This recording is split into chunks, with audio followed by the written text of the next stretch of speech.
this music don't mean I'm having fun. Next, the counter is inserted.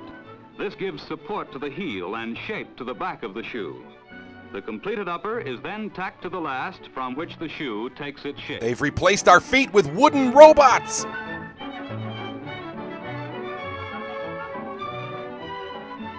Next, I was surprised to see a truly amazing machine of more than 5,000 moving parts, whose ingenious steel fingers in one single operation pull the upper over the last and tack it tightly, building comfort and fit right into the shoe. And a couple of bonus fingers. Then came the side lasting operation, pulling the upper snugly over the wooden last and stapling it at the side for temporary security. Another important step in building fitting qualities into the shoe. Upon these operations depend to a great extent the ease and comfort of the shoes you wear. When do they add the gibbets?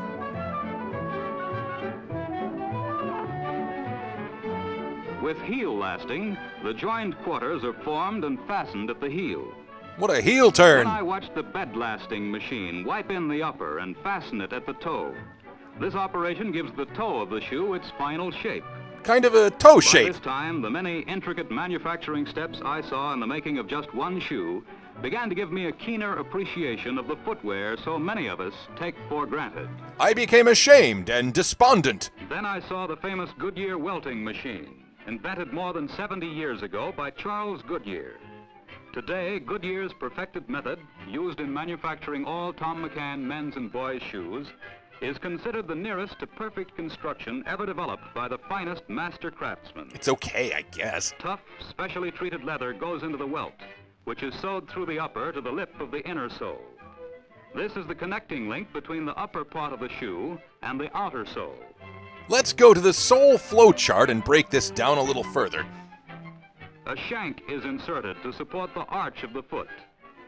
And then ground cork filler goes between the inner and outer soles to act as insulator and cushion for the foot. Oh, looks delicious. Under heavy pressure, the outer sole is attached, preparatory to the rounding and Goodyear stitching operations. Preparatory? Why'd you enunciate it like that? Rough rounding trims off all excess leather and shapes the sole to the lines of the last. Once again, gloves or any form of hand protection are seen as the respite of cowards and wretches. And then I saw the Goodyear stitcher securely fastening the outer sole to the welt. The who to the Just what? Visualize what's happening. The needles carry two threads which come in from top and bottom, crossing and forming a loop in the middle, thus securely fastening the outer sole to the shoe. Oh, so these are shoes. I get it now. Now a heavy roller called a leveler molds the sole to the bottom of the last, particularly under the arch. This adds to the comfort of the shoe. Looks like it feels great. Sign me up for a spin on that thing. The heel base and leather top lift are nailed on from below. The nails keep your feet in position, even on those steep inclines. It's making waffles. Edge trimming with sharp revolving knives requires a steady hand and an artist's eye. This operation gives the shoe its final character. Sometimes it's Batman. Today it's Pikachu.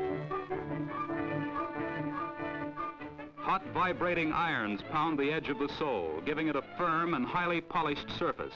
That sentence made me uncomfortable, but in a good way, maybe? Wax and polish are applied for further protection of the sole.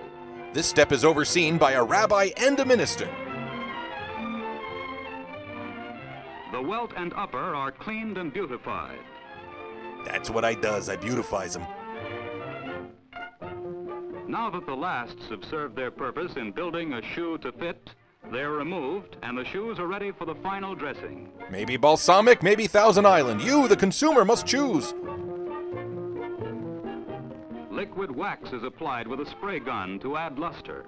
Hey, an actual glove. I was amazed to learn that there are 208 major operations in the manufacture of Thom McAn shoes for men.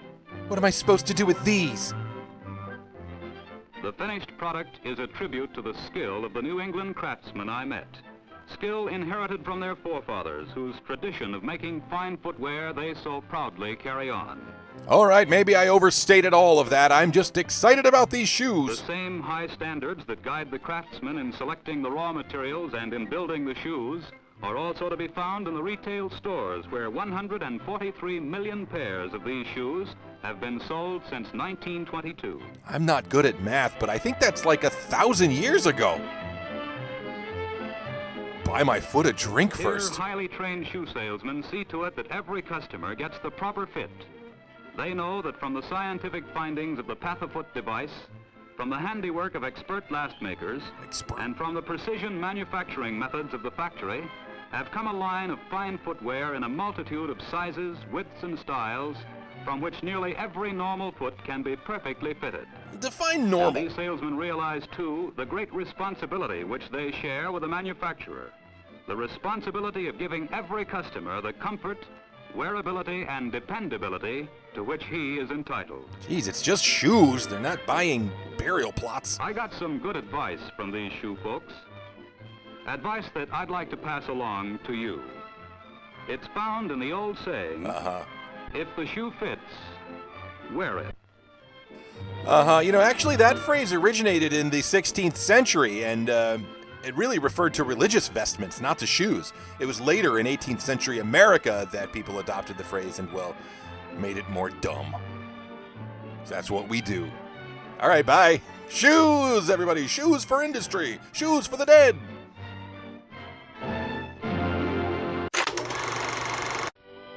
Thank you so much for watching Fun with Shorts. This series is supported by Patreon and patrons like these wonderful people right here. They get early access to new episodes and exclusive episodes every month.